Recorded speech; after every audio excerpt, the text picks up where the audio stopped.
You lose some weight as you are in there, and then you breathe very, very carefully in controlled fashion to be able to get you out. have not seen me in real life. Yeah. I could not lose enough weight to get out of that hole. No. my don't bare wanna lose skeleton enough is too weight, large to be in there.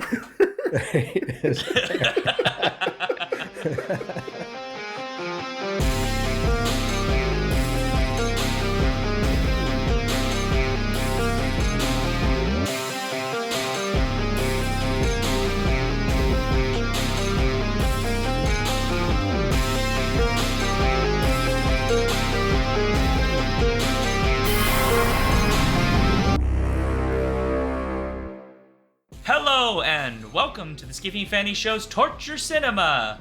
I can't remember any of my life before this podcast began. What happened to you before you got here? I was in a tube, Okay. and I just woke up. You just woke up out of a tube. Yeah, in this strange environment. It's dark, and I don't know what's going on. Watch out for cannibals. Yes. Just saying. I'm Shaun. I'm Daniel.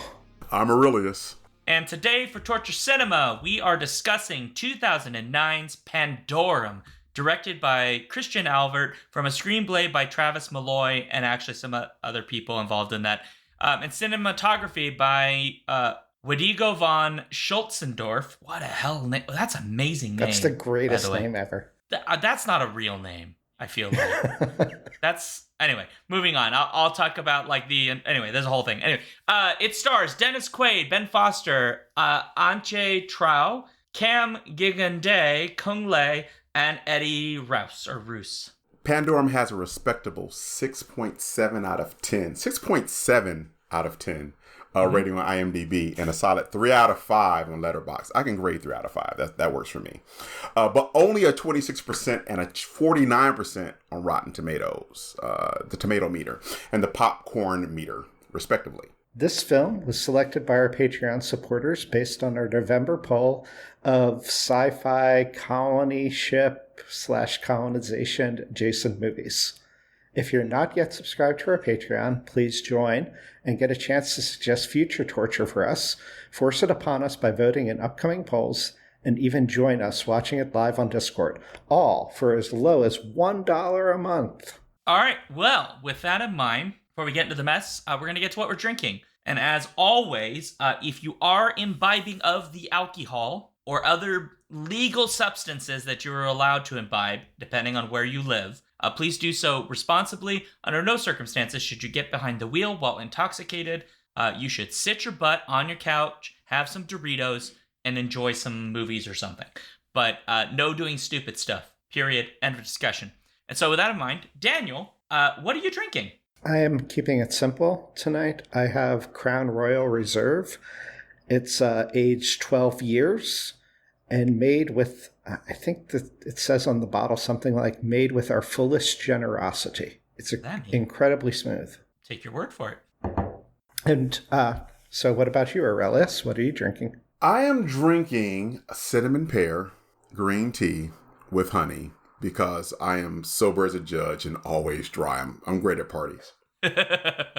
Well, alcohol is not a requirement for this show. You can drink anything you like. I don't know. I watched this movie. I disagree, but let's go ahead. All right. What kind of honey is it, though? I want to know. What kind of honey? It's regular honey. Regular? Okay. Yes. Nothing bougie? Nothing boozy. No, no THC. No, just regular. It's not even like exotic, like, ooh, flowery. It's literally out from Aldi. It's Aldi honey. Got it. Yeah, Aldi honey. That's it. Made from the most boring bees you ever met in your life. A whole colony of actuaries.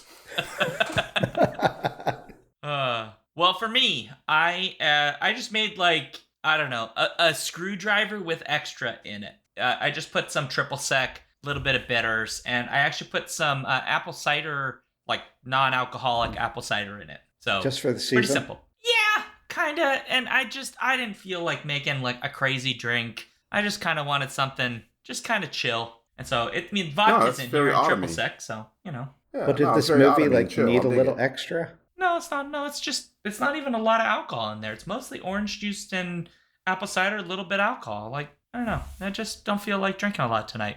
All right. Yeah. All right. So, okay, Aurelius, you have been given the task of please telling us what the fuck this movie we watched was actually about. Okay, so boom, guy wakes up. He's on a ship, right? Has no memory of why he's there. What he's supposed to be doing there. Figures out he's part of the crew. While he's on the crew, he's running around. He meets other people. He meets these weird mutants who are trying to kill him. He meets this other guy that wants to eat him. And he also meets the other crew member who is the captain, or so they want you to think. And then he runs around and he's trying to go ahead and get the MacGuffin, which is to turn on the ship thing. And then there's a lot of killing. There's Daryl's in it. Norman Reedus, Daryl's in there somewhere for a few minutes.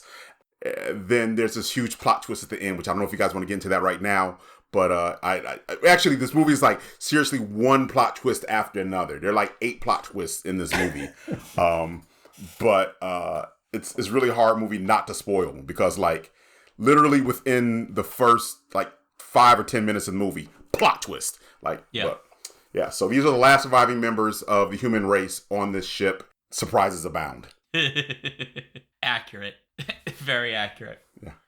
Some very frightening surprises and very gory surprises. Oh, no, yeah. This film's pretty shocking in some parts. Yeah, 100%. Definitely space horror. Definitely sci-fi horror. Yeah. Yeah. It got me a few times the first time I saw this. I was like, ooh, that feels messing me up a bit. So you've seen this before, or did you watch it multiple times? This might have been my fifth or sixth time seeing this. Holy God.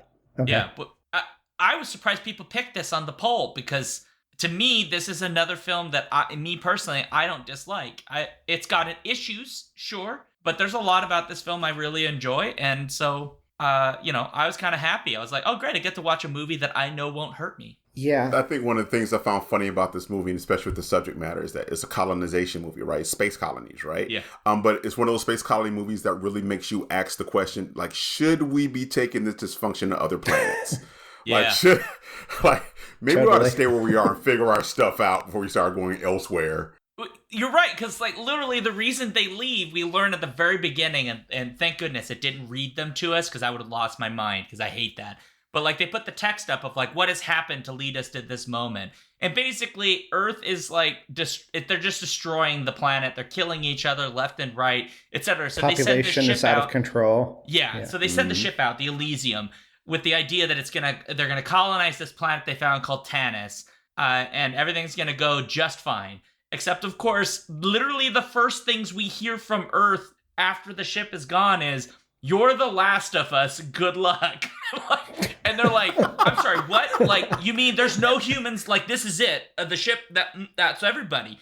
And at that point, it becomes like plot twist number 1. By the way. One of the many plot twists. Yeah, one of the many, very early. So when you say like maybe we should rethink whether or not we want to bring this dysfunction, you're not wrong, because the thing we're leaving behind is are we prepared to rebuild society, or maybe no? Even from the very beginning, they get these probe images back from Tanis, and everybody on Earth is all excited about the hope it represents of being this Goldilocks-like planet. And the first images come back and you see this Mars-like atmosphere, and then there's this plant-like life that everybody gets excited about. But nowhere does anybody say, like, are there other species on here? Or are we going, like, there's this Earth-like planet, but are there other species there that we're going to go and, like, screw over now and destroy like human beings have done all over Earth? And keep in mind that the history of colonization. Keep in mind that they not only do they not have any regard for the life that's already on this planet, they really come with like all of their animals like in embryo stage. Yes. So you just go ahead and repopulate it with their own fauna from the old planet. Which, don't get me wrong, is smart. You would have to do that, right? Who knows if anything there is edible, but still. But no, it's like, fuck all the shit that's there already. They're going to bring everything from Earth and just remake this into Earth 2, effectively. It's very and not weird. even adapt it to the new planet, really. We don't want your cows. We got cows at home. Like, it is weird because, like, my first thought was, okay, so they saw these weird alien plant, I don't know, tulip monstrosity things, and I'm sitting here going, I know about Australia, right? Like, that place is full of stuff that'll kill you. Mm-hmm. Is this like full of like what if these are like carnivorous plants or parasitic plants? Is there any plan at any point of like we get there and then we stop and we analyze the planet for like years or something to make sure that it's suitable for us to get down it's actually, there? Yeah. No, not at all. They're just like, we're none just of that. gonna We just land. go. Bring some manatees with us, and we'll like freaking recolonize. Like, let's go. And were the microbes included on this Noah's Ark that they brought? Or they were just know. like, whatever we bring with us, that'll be good enough. Don't we need bacteria or something? Well, of course you do. Yeah. What happens if like we eat something there and it messes up your gut flora? And then like, do they have like a lifetime supply of whatever that stuff is you get in the vial and you drink it? Probably not. No, they'd be screwed. Yeah. You don't even know if there's anything there to provide nitrogen. Shoot, nobody knows.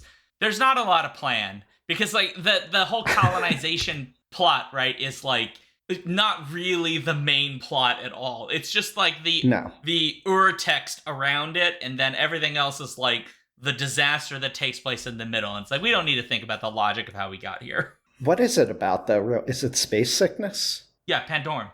Is it going crazy in isolation? Is that? I think it's like meant to be a disease or like a mental health thing that hits you.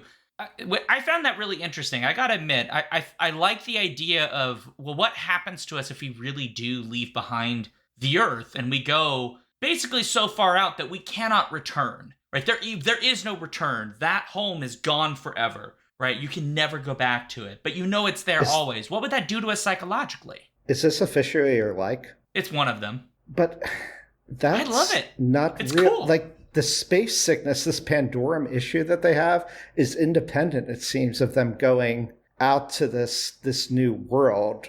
What do they call it? Right. TARDIS? Tanis. It's like the story that they tell from even older, like Spacer days, right?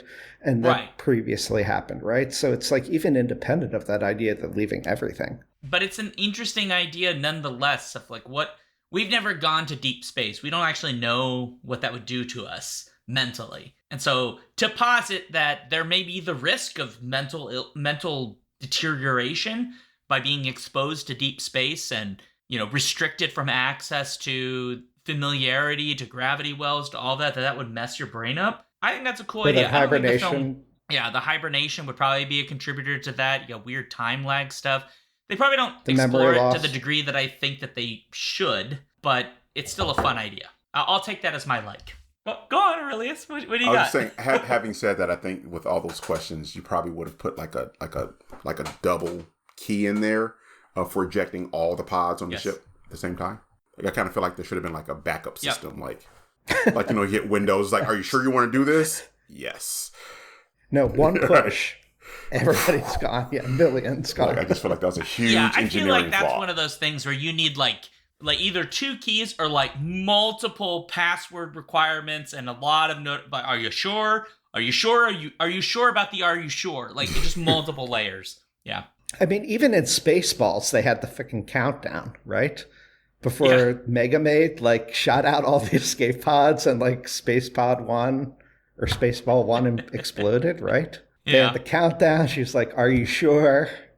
No, none of that. No, none of that. Well, Aurelius, you're our guest, so what is your like in this film? You know, I love generational ships. I love stories about generational ships, about ships that like have to take a very long trip through space. So instead of inventing some faster than light travel system, you start to think about how does a culture evolve and grow in this very confined area, right? I'm super fascinated with that idea. I also love the idea of the character that is unreliable, like mentally unstable and unreliable, or the unreliable narrator, which like this movie sort of turns on the unreliable narrator, right? In a few different ways, on a few different levels. But of course, I'm just talking like a writer and an English teacher. The thing that I really, really loved about this movie was the, what was the guy's name? The Vietnamese guy. Kung Lei. Yeah. Well, I don't know what his name is in the movie. He didn't have a name in the movie, did he? Yeah, he's just Stick Guy. Is it like Mung or somebody like that? Or no, he has a name. It's Mang, I think. Manh, which I think is pronounced something like Mang. Yeah. Mang. Because my favorite part of any movie is a person who's like sort of the side, like support character, who actually should be the main character. He's the person that I really want to know more about. But I guess because he wasn't an English-speaking actor, he didn't have a whole lot of lines. He was very quiet.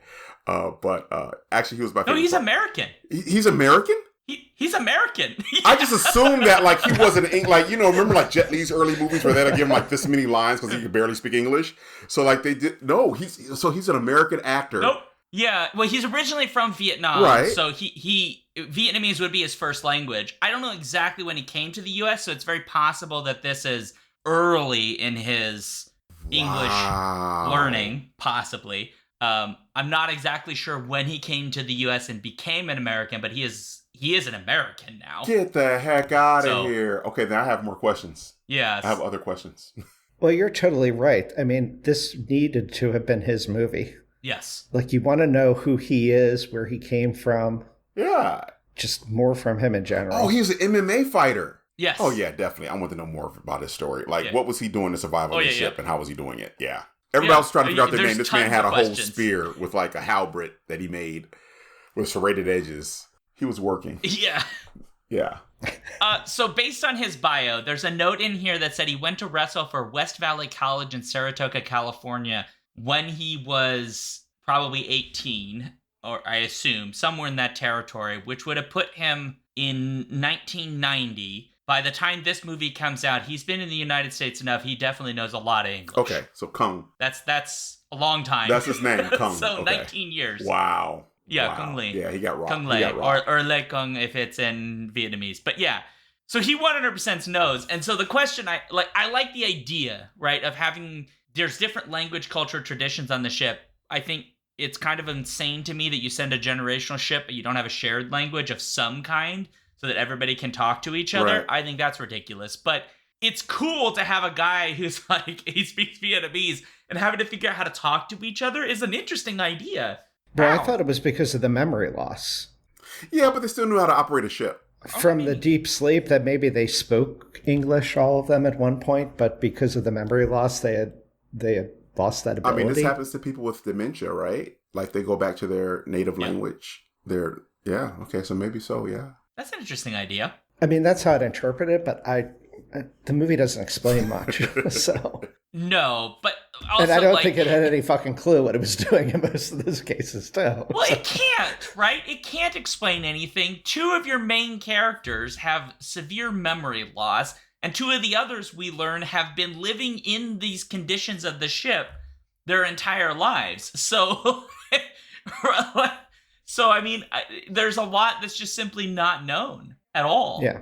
I don't know. It's kind of weird that, like, nobody has bothered to try to figure out what happened. They've just kind of been, I'm just going to live in my little hole and not get eaten. And that is my only... Well, they're trying to survive, right? Worrying about getting eaten by mutant humans is, I think, it really messes up your research capabilities. It's really hard to focus, Yeah, fair. I mean... The German woman was still, like, taking care of all of her samples and everything. Right, she's trying to save all of the people. Yeah, Nadia, as she's called. Yeah. Yeah, that's fair. Well, what about you, Daniel? What's your like? I would say my biggest like was the alien / mutant humans before you know what exactly they are. I think they have a cool look. They put the horror in this horror sci-fi. And that is one element of the film that I think is done best, particularly with the child mutant that they discover, and the shocking, sad death of a major or secondary character, I guess, you don't necessarily see coming the way it does. That was definitely my biggest like. Okay. Devastating and cool. I'm with you. They're pretty terrifying and horrible, and have big asshole energy. Yeah. Yeah. Well, they just do feral really, really well. Yes. Which I had questions about. Go on. I mean, so, like, what? So they obviously had a leader, right? So there's a hierarchy of some sort, right? Where, like, they follow this, I guess, alpha mutant. Like, but... Just enjoy them? Don't try to understand them. No. Do it, Aurelius. No, I was talking to my friend earlier about how this is a problem with me in movies. So I'm always trying to like take apart the science and or like the culture.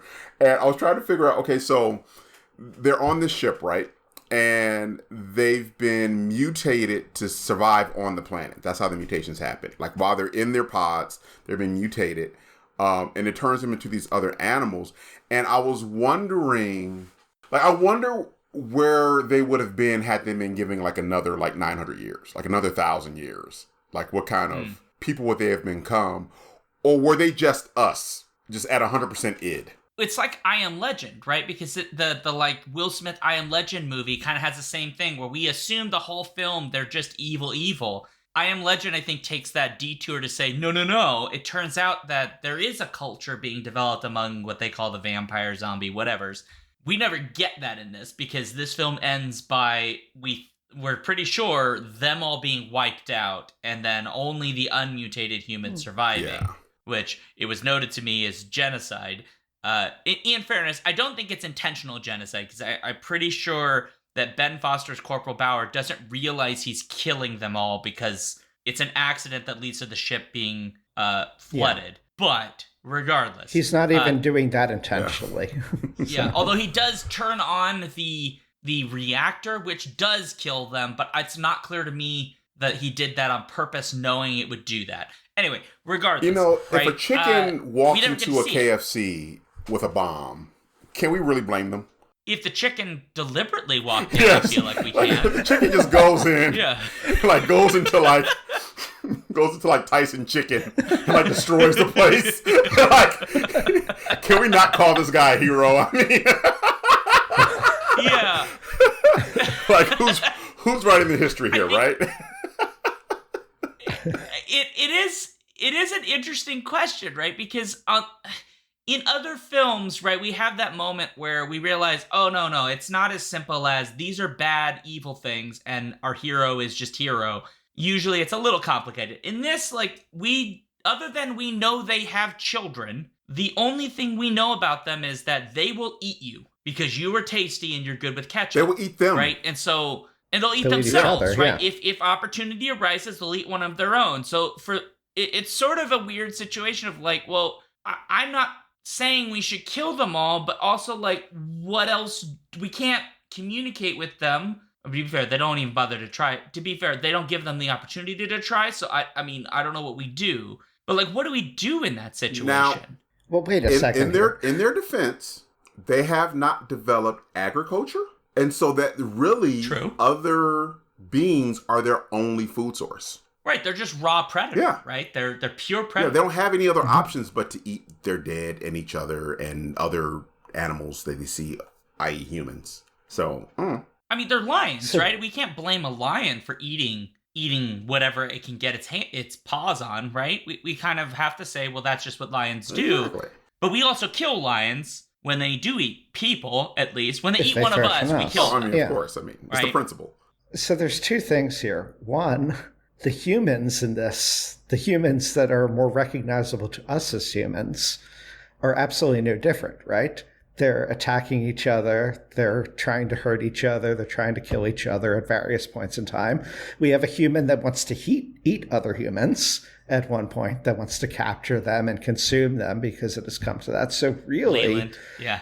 all those quote mutants are no different than the other humans. They're just better at doing it. And that gets to the idea that they were originally intended, that the machinery, the technology was meant to somehow mutate or evolve, which I'm not going to get into how the biology of that is all sorts of wrong, but like mutate and evolve them to be adapted to the planet.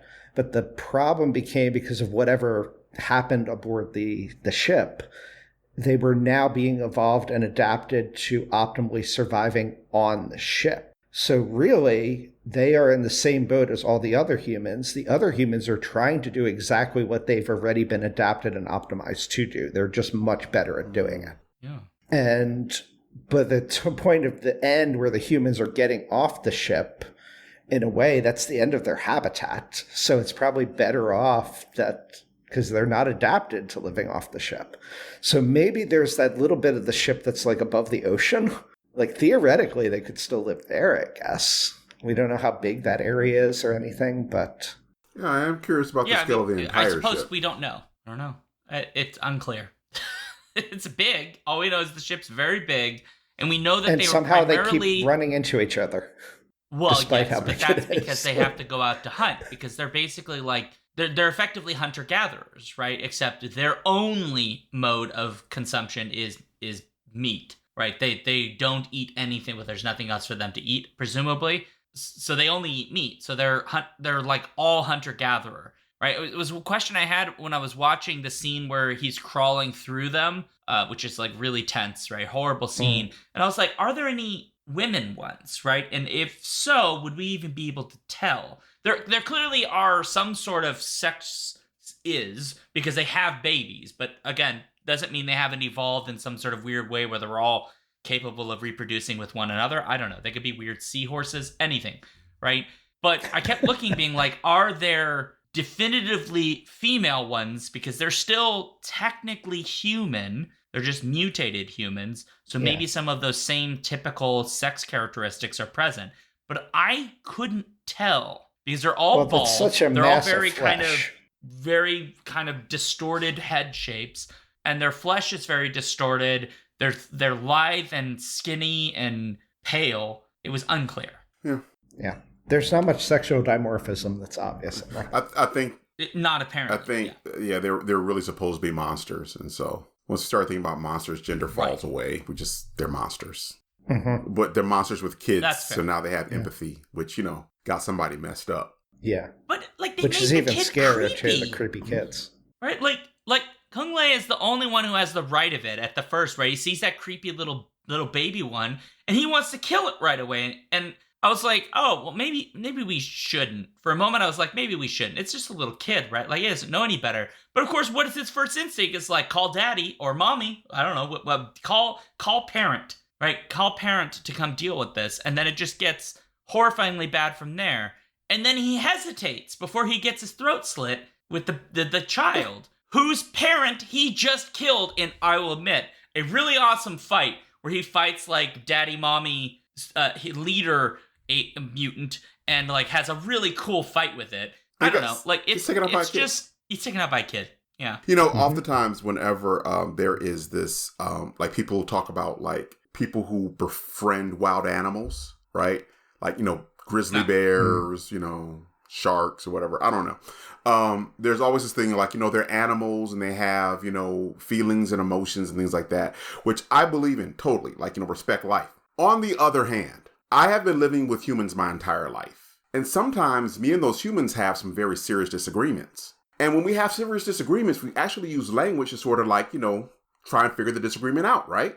Worst case scenario, the language doesn't work and we actually end up fighting, right? When you have a disagreement with a bear, you don't have language to like figure that out. Yeah. Right? So you have to go straight to fighting a bear. You're going to lose. So no, I don't believe in being friends with wild animals. You can't. It's just, you can't do it. You can do it for a little while, but one day there's going to be a disagreement. We hear about all the time. The chimpanzees are super happy that one day they're having a bad day and everybody dies. So no, I'm good. Yep. Those little mutants are friend-shaped. Exactly, right? The mutants, they're great. It's a little kid, whatever the case may be. But the moment you have a disagreement with that kid, you're not going to talk about it. You're not going to work it out. It's going to tear your face off. Yeah. Yeah. I think that's the problem. Right, is Daniel, you're correct. They are meant to be just monsters. It just so happens that they are human, or at least were once human, in the sense of like sharing our exact genetic makeup rather than being some evolutionary offshoot of us. And so the film wants them to be basically alien monsters that you can't rationalize with them. They don't communicate. They just are attack mode. And I think the problem that I think when we were watching it live and like Dan was with us is like what happens in this story is they effectively kill them all. And that doesn't necessarily bother us as much if they are just wild animals, right? Because they're irrational. You can't reason with them, blah, blah, blah. They're just going to eat your face off, right? It'd be sort of like if we had a massive chimpanzee team and all they were doing was running around killing us left and right. We don't have any choice here. We have to defend ourselves with lethal force. But we typically frown upon wiping out other human groups just because generally they are hostile to us, because not all of them necessarily are. And so there's this weird conflict that happens because the baby, the little creepy child, our inclination is it's human, so therefore we pause and say, well, it's a baby. Right. It can't possibly know any better, right? Because it's just raised in this culture, right? But what we know about the creepy baby thing is that it is seemingly driven by the same instincts, at least based on what the film shows us. So it is more animal than human. And I just find that there's like a weird uncomfortableness in that idea because it is simultaneously both at the same time. And if they just made them aliens that are just pure predator and not rational, and just, I think that solves that problem and takes it out. But of course, that's not the story it wants to tell. No, so. right. And I think There's also the complication that we're talking about here. You can make that analogy to kind of like the level of like an entire culture or race, but we're also talking about a very small number of individuals, relatively speaking, on a ship as opposed to an entire planet. So like going back to the KFC analogy, like if a bunch of chickens went in and bombed a KFC, no. But if like that KFC is all the humans that are left, and the chickens came in and killed the last humans, right? And the humans fought off and killed the very last chickens, that would be a very different dynamic to me than chickens wiping out all of humanity on Earth, or humans wiping out all chickens on Earth, right? We're talking about not the entire Earth anymore. We're talking about a KFC. But that just happens to be all that's left of the species. And the funny thing about it is that we're back to humans and Neanderthals, because that's actually was the case on the ship, right? Literally, the mutated humans on the ship and the humans on the ship were both the last of their kind, right? And they seemed to have like an irreconcilable way of living together. It wasn't going to work. Yeah, that exactly, right? There is no... I don't know how we're supposed to solve that divide. I don't think that that's possible in this scenario. I don't think the movie even wants us to even consider it, honestly. No, it definitely does not, right? Yeah. I'll just say one more thing that I like real quick, because I don't think it's going to come up. Yeah, you need to have an official like here. Yeah, so can I just say that the claustrophobia in this film is on point. There are some just wonderfully shot sequences where it feels constricted. You feel like, even though the ship's massive, you feel like you're in Titan spaces. It's really early in the film when Bauer like goes up into the piping, right? And he's like being constricted. And I imagine like in reality, it's not actually that constricted, but it just, the way they shoot it and the way they have him interact, you could just feel the tension of it. And I love the set design just in general across this whole film. It is very evocative. It feels like a ship that has been sort of barely running for hundreds of years. It feels old and dusty and grimy. There's like lichen and weird shit growing on the walls. And it's just a wonderful set design overall, I think. I love the how organic the ship felt. Right, it felt like they were inside of an animal, you know. Especially the one scene where he finds the guy from the bridge inside of inside of all those tubes and pipes, and he's like covered in all this viscera, right? You know, literally like this guy was being born. He was like crawling out of some viscera or some intestines or something, right? A great set design. Definitely some good set design and some great direction, making that place feel so small. I love that. Yeah, that early scene was making me feel horrified and claustrophobic and very uncomfortable myself, where he's not sure, he's in such a tight space where he's disoriented in terms of what is up and down, and realizes something doesn't feel right, and he realizes he's actually tilting and then slides down the tubing and ends up, head first at the bottom of this really tight, chamber surrounded by these tubes right next to a dead body of somebody that very obviously fell into the same situation and died there. It's kind of like in the horror movie The Descent, of that sort of fear of being in a cave and underground. You definitely get that feeling in this movie as well. Yeah, there's no universe you'll catch me spelunking. It is never happening. Nope. No, I'm good. Nope. That crazy people do that. I ain't doing that. That's how you get eaten, stuck. How do you get out if you get stuck in there? Like, what do they do?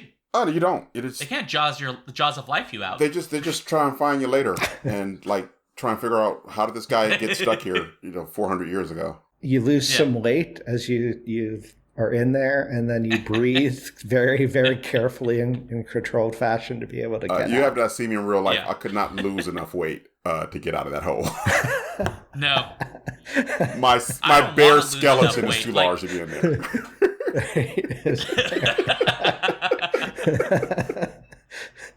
Okay, so let's switch over to the negative side, because we've mostly been pretty nice to this film. And so someone just logged in to watch us while eating dinner while we are talking about a film where mutant humans eat other humans. So it'll be an interesting time for you, Book Basilisk. But and coming out of tubes covered in viscera. Stay hungry, my friend. Stay hungry. Stay hungry. Yeah, I would say this is a film that does not welcome eating at all. But you are welcome here, Book Basilisk. Thank you. Aurelius, what would you say is your primary dislike about this film? I think in a tradition of movies that have had the same kind of setup, the same type of setting, I don't think this was the best one. I was talking to you guys earlier about Hyland's Orphans of the Sky novella in his Universe series about a generational ship, where almost the same thing happens. They're on the ship that's been in space for so long that they forget why they were on the ship. And eventually a group of people, I think because they were too close to the engine or something, they become mutants, and it becomes like this class of humans and mutants, and they are fighting each other, and they have no idea that they're actually on a ship. They just think that this is the universe as it is. And I've seen a few different adaptations of that same idea, a few different mobilizations of that idea. This was not the best one. And I kind of feel like they had trouble trying to figure out what the plot twist was. Like there were a lot of plot twists. It was like, you guys ever see that movie Memento, Chris Nolan movie? It was like 5 Mementos in one movie. Yeah. I'm glad you raised that, because even with tattoos. There's a good reason for why you feel that way, because the original script for this is written by Travis Malloy, who had been shopping this since the 1990s, right? But when it finally got greenlit, because Paul W. Anderson and Jeremy Bolt basically like gave it to Impact Pictures, and then they were like, okie dokie. And then Christian Alvart got involved. Well, Christian Alvart had a screenplay of his own that had some similarities in plot to this. So they just went, why don't we just combine them together and make one movie? And they went, okie dokie. So they did. Okay. And so it's like completely different films, because the film that Christian Alvart wanted to make was a film called Nowhere. Well, at least that was the original script title, which is about 4 astronauts on a settler ship who suffer from amnesia, which is like one part of the plot here, right? And the film that Travis Malloy wanted to do was a prison ship called the Pandorum, where the deadliest prisoners all become cannibal hunters. And so Ben Foster's character is meant to be a non-prisoner who doesn't trust anybody, basically. And so they went, we'll meet somewhere in the middle. And then somehow that went a little haywire, because those two premises don't really fit together, and I'm not sure why they thought they were the same story. Yeah, it really hard. This is another argument. I think Hollywood in general is another argument why writing should not be a collaborative effort. Mm-hmm. Like it shouldn't be. Yeah, I kind of agree. Like too many chefs in the kitchen. Yeah, definitely not forcing 2 scripts together into something that neither of them really work fully. Yeah. Oh. I'm with you.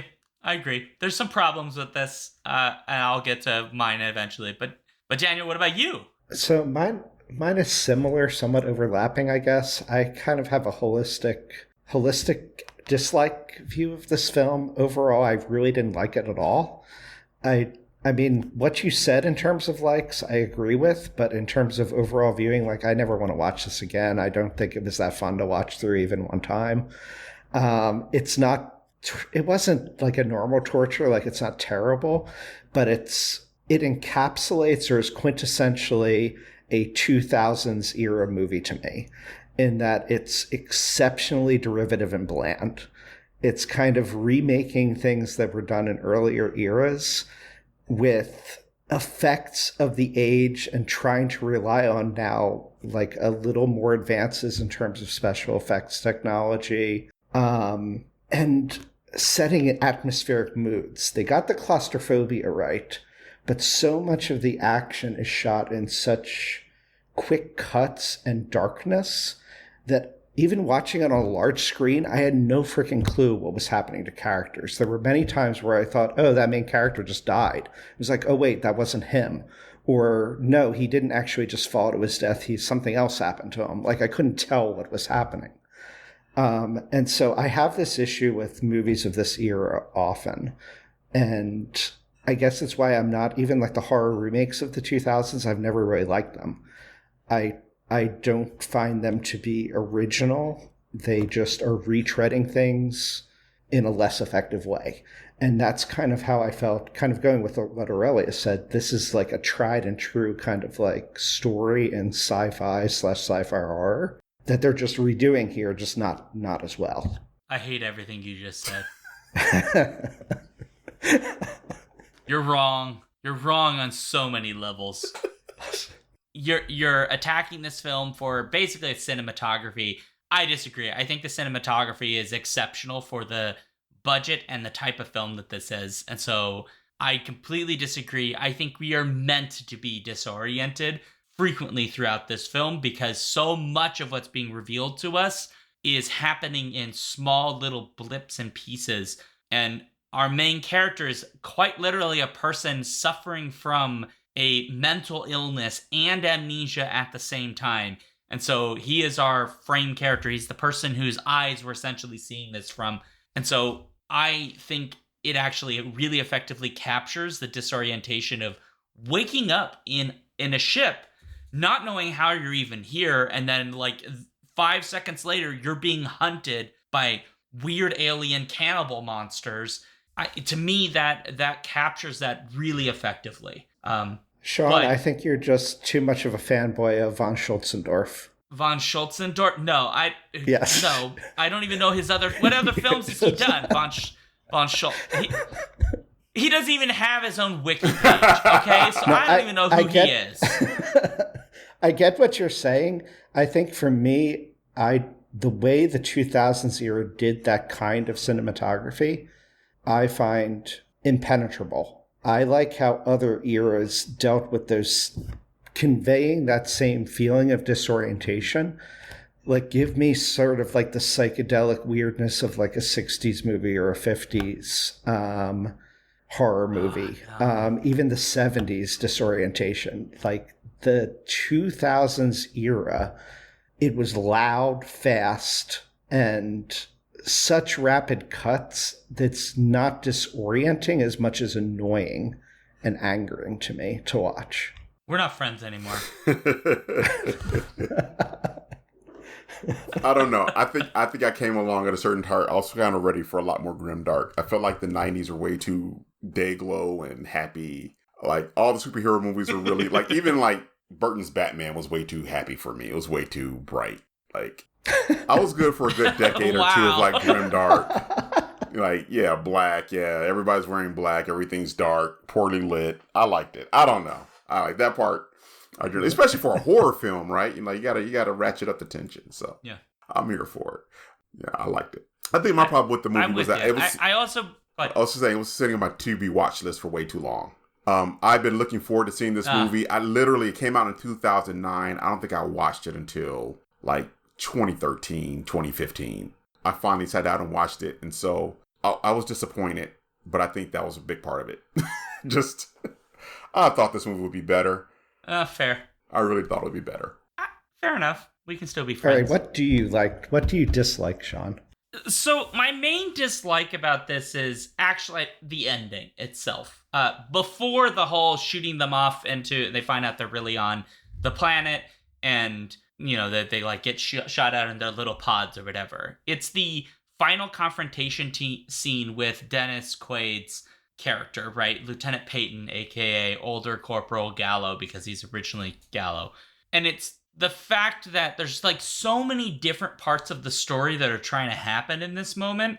And that means that everything's rushed through. So there is like very early in the film, we learn that Bauer, it has his hand shakes, right? Which is one of the signs of Pandorum, potentially, right? It could also be just woke up and he has no idea how the fuck he's here and he's scared and everything's creepy, right? But we have those notes. But for much of the middle of the film really isn't interested in that. And it wouldn't even matter because, frankly, he's being chased by cannibal mutants. And so if you're shaking from cannibal mutants, that would be normal. So really, like, the middle of the film kind of, for Bauer's perspective, is not about Pandorum. For Peyton/Gallo, it absolutely is. But the problem is, Bauer has an episode during the final confrontation where it seems like he is going through or fighting, resisting the dark side, which is just, the Pandorum. And Peyton Gallo is just trying to egg him on into, like, succumbing to it, ? I don't know exactly what's happening there. It's very weird, and it feels like there was more to that ending that they just didn't write or didn't film, or they cut it. There's just too much compacted. Too much of the story has to get solved in this one scene, to the detriment, I think, of the end of the sequence. Did we? And that's the thing I mostly dislike. Did we count off all the twists that happened in like the space of like 10 minutes of this movie? Like, no, it's like 47 twists. Like, so Bauer, the whole movie, is convinced that his wife is on the ship, right? And that she is frozen somewhere and he has to find her, right? In order to save her, right? Turns out that his memory was incorrect and that she actually left him when he decided to go on this mission. And so she's never been on the ship this entire time, right? And she's now dead. Yeah, right. And she's also, like, dead on the planet which blew up. Okay. Of course, we got earlier on that... that's number 2. Right. Earth destroyed. Number 2 is, like, the wife is not even a thing. Number 3 is that the cannibals that have been trying to kill them, the aliens that have been trying to kill them and eat them, are actually human beings, right? We got that they are actually on the planet, right? They're actually on the planet and underwater. We got that the person that the Captain Peyton has been talking to the entire time is not real, a figment of his imagination, but also a younger version of himself that, oh my God, I'm having a younger version of himself that he had to kill and like shoot off into a like pod or something, but he actually wasn't shot off into the pod. That whole part was a mess. It was a mess, right? And then I'm forgetting one. I'm forgetting another. Oh, of course, the guy who saved them was actually a cannibal who wants to eat them. The crazy guy, Leland. Yes, I was actually a cannibal that wants to eat them. What's the other? I feel like I'm forgetting a plot twist. What's the other one? They're on the planet. They're underwater itself, which is also a plot twist. Oh, and that has been the 100-year thing is way past over. They've been on this planet for 900 years, which the engineers of that ship. The engineers of that ship, 1,000-year ship underwater that was meant for space, but it's been underwater for 1,000 years and is still operational. Amazing. Well, also, I mean, the twist also includes that Gallo, when he succumbed to Pandorum, not only did he succumb to it, and kill the people on the bridge, he succumbed to it because he like totally gave into it, which goes into what you were saying, Shaun. He's now a convert into thinking that that's the more rational, logical side of things. So it's calling back to that moment because, as I understood it, he's the one responsible for mutating the people. That he actually, in that, he was playing God. He initiated the program that started mutating people on the ship to be adapted to be on the ship and make them into what they became. Bro, are you going to make me watch this movie again? Because in the story that is given by the crazy cannibal guy who has drawings on the board or on the walls of that room, he says that he basically created those things. So he's acting as a god of this new world. And you don't find that out to the end. So there's that twist then as well. And they're trying to tie it all in at the end. Why the main character's name, Bauer, is it? Bauer. Corporal Bauer. Why Bauer begins like showing signs of having Pandorum as well doesn't entirely make sense. I'm totally with you on that. But kind of like Gallo's, who we now know as Gallo, trying to convince Bauer to give into it totally does make sense from that. It's the same thing that he was at, decades ago when he was on the bridge and actually started this all. Oh, I didn't... Because that was the event that kicked this all off. I didn't get that the first time I watched it. I agree. I agree it makes sense. I think that part is rushed in the end. Yes. And I think they mostly abandoned the idea that Bauer has signs of Pandorum or may have signs of Pandorum, but it's kind of hard to tell because it's kind of a stressful situation, right? They kind of forget that that is really happening, which I find a little frustrating because I think you could play that out of like maybe they have a conversation at the beginning about, oh, remember this thing about Pandorum? Like, that's kind of weird. Maybe that's what happened to the ship. And like, oh, that's really alarming. And then he keeps seeing the signs and he's like, oh, but no, my adrenaline's like through the roof. That's why I'm shaking because duh. Right. But then he starts to see things and he's like, well, what's real and what's not? Because, right, the like alien, he literally hallucinates in the ending, right? Like one of them comes through the like, vent basically. Which is what causes him to shoot. And Yeah. But then the problem is like, okay, but a part of that is like hinting to us that maybe the cannibals aren't real, but they are real. Or because Chung is dead. Are they not? Who knows? Like, Chung is dead. They're real. Yeah. Actually, I'll tell you. Yeah. I mean, I wish. Man, that character is the best. But yeah, it's the only thing I don't like. I don't dislike the whole they're on the planet the whole time thing and like, pew, we're out in the water now. Like, that's kind of fun. Especially since they get into a pod and they're being like drowned in the pod as they go. So it's that claustrophobia again. It's like really tense. I love that. But the ending is it's just trying to do too much and doesn't do any of it effectively enough for the plot that we've been given. Yeah. Just doesn't stick to landing. Yeah. Totally. Agreed. But everything else about this film's great. Yeah, I probably would have streamlined that ending just a little bit. Just took some of the elements out, just so we could follow the line. I even one of the commentaries I read about it just sort of noted how at a certain point in the movie we're actually following like 4 or 5 different storylines that eventually converge, right? But it's. Do they? I mean. I mean, when you consider that, like Kung and was that her name Nadia? Nadia, actually never meet Peyton, do they? Oh no, towards the end, the end. Well, Nadia does. Yes. Nadia does, but not Kung Lei's Mang. What he does it, he dies. She doesn't have a formalized introduction to him as much as, which also like he starts attacking Bauer and she's just kind of like standing off to the side for a while before she actually starts engaging to. I didn't quite understand that at the end. I know why. She thinks that it's a mating ritual.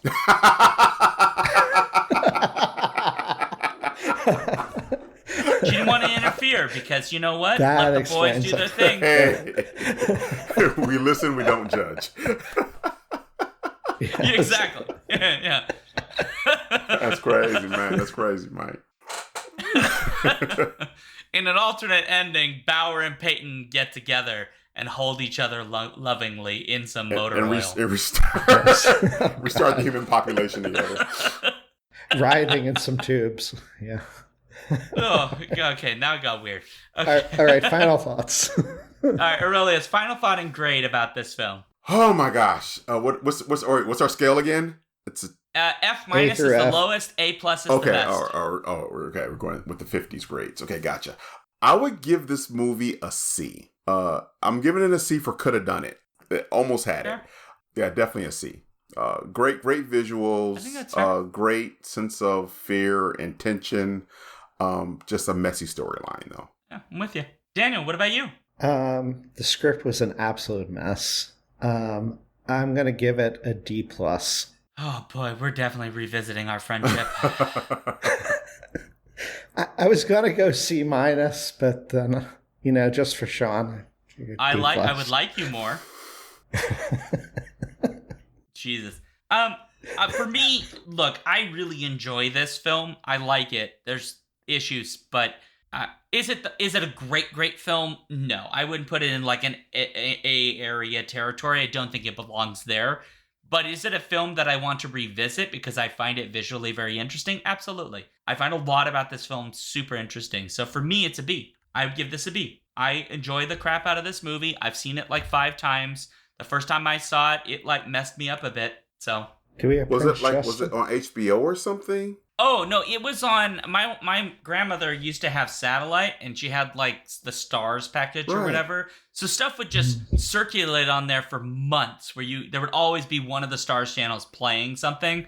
So I saw like The Mummy, I don't know, like 30 times over a summer because it was just on there all the time, and I would watch it over. And I love The Mummy like to death. That's an A+ film. So this one was on there a few times. I saw it in theaters first, and then I saw this, and this is me in Jaws 3.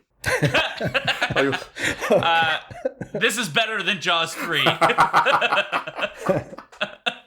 Yeah. I actually know somebody that would agree with you. Lordy. I know someone that would agree with you. Good. Maybe I can agree with you, Shaun, though, that it would be more enjoyable to watch Mac and Me than this. Mac and Me? Well, Mac and Me's a really... Yeah, I would rather watch Mac and Me than this. Yeah. That's a strong statement, sir. Yes. Oh, I have a whole post about how great Mac and Me is. Mac and Me does have a lot of charm to it. It is, I would argue, one of the most important American films of the 80s. Do I have Pandorum now? What's No. The one where the probe goes to a different planet and sucks up an entire alien and then deposits the alien on Earth, and the alien survives. Yes. Okay. It was the Cadillac. Aliens, a family of aliens. A family of aliens. The movie ends with them driving in a pink Cadillac down the hallway. After they're granted U.S. citizenship and become Americans. In the 80s. Yeah. In the 80s. Yeah. Uh-huh. Okay. Hear me out. What I'm going to tell you is this. Is the film objectively a good movie? As in, is it written well? Is the production really good? I would say in many respects, no. Right? No. It is not. But sometimes movies that aren't good have cultural significance that I think needs to be recognized. There are some really good parts about the film in terms of its production, which are wonderful. But then the cultural significance, I think, is what makes Mac and Me really important. Because Mac and Me ends with a completely incoherent myth that America literally tells about itself all the time about the immigrant experience, which is that the immigrant shows up in America and is mystically assimilated into American culture and drives away with all the opportunities of America. And I think that's really important in this film, that they thought that messaging means something, but it's actually almost entirely incoherent, because in no way does America actually do that. I'm angry now because I'm going to go back and watch this movie, because the last time I saw it, I was like 10. And now I'm going to go back and watch this movie with the mind of an adult. Oh, God, I'm so mad at you right now. I have to watch the movie now. I mean, that's the thing. There's more there in the heart and soul of Mac and Me than there is in this. Where the heck is it streaming? Oh, my God, I'm so angry. Just so you know, there is also Though I will say Mac and Me is probably a worse movie overall. Yeah. Also, the McDonald's scene, watch that with a critical adult eye, right? It's utterly absurd, right? But pay attention to who is there in the McDonald's dance scene. It's like every American culture basically represented in cliques, including breakdancers, right, who were there for like a moment. There's breakdancers, cheerleaders, football guys, people doing pop and lock. Like, it's all there. As though McDonald's the center of like American culture, but it's the melting pot of American culture. Look at us all different, but we're all the same. I just Googled Mac and Me, and because it's so close to Thanksgiving, Google is entirely misunderstanding what I'm asking them. I'm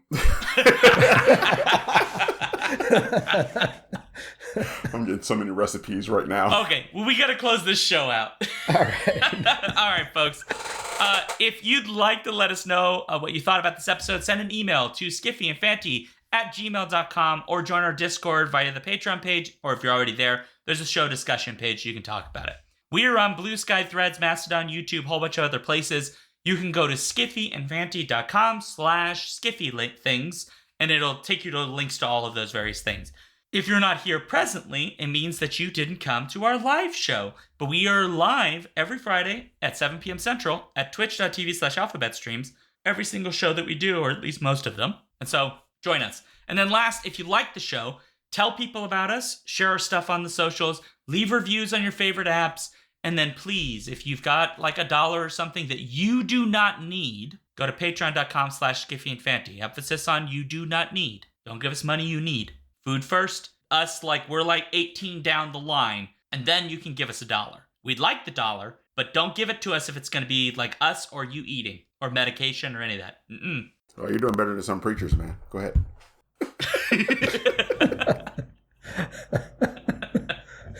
All right, Aurelius, you going to say thank you to some of our supporters? Oh, yes. Okay, so I would love to say a gigantic thank you to our Patreon supporters. We've got Andrea the Alluring, Cameron the Chthonic, Carolyn the Benevolent, Carrie the Divine, Chris the Candescent, Dan the Transient, Daniel the Cultured, David the Debonair, JC the Jocular, and Jeff the Gracious. Joseph the Jovial, Juan the Junctional, KB the Kind, Karen the Kick-Ass, Kat the Kinematic, Matthew the Magnificent, Paul the Pious, Phoebe the Eloquent, Robert the Riveting, and Robin the Bold. And Ryan the Resilient, Sarah A. the Sensational, Sarah E. the Sublime, Sarah O. the Rapturous, Scott the Gentleman, Stephen the Strange, Tari the Thorough, Tanya the Triumphant, Trish the Imperturbable, and Victor the Valiant. Thank you all very much. We appreciate your hard-earned dollars. So, me, I'm at ShaunDuke.net. I'm also Alphabet Streams on Twitch, so twitch.tv/Alphabet Streams, Wednesday, Sunday, 6 p.m. Central. And then just put Duke things at the end of my website. You'll find all of my socials and whatnots. You can find me, Daniel, at Reading 1000 Lives on the Blue Sky, or you can find me at the Skiffy and Fanty blog. And you can find me at Aurelius R2 on Blue Sky. All right, folks. As required by the Skiffy and Fanty bylaws, I must make it happy. And for that reason, I'm going to say this. It's the most important thing in the world. I have gifted you all with a reason to rewatch Mac and Me. And I want you to know you are most welcome. You're welcome. I love you all. I hope you enjoy it. And on that note, happy ending and scene.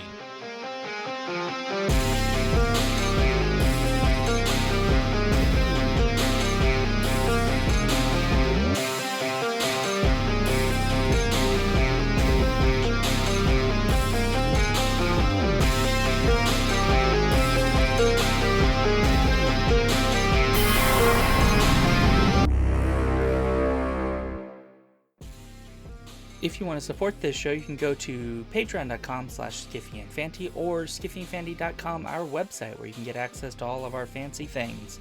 Our music comes from Holy Mole. You can support him and his work at patreon.com/holymole. Thank you for listening.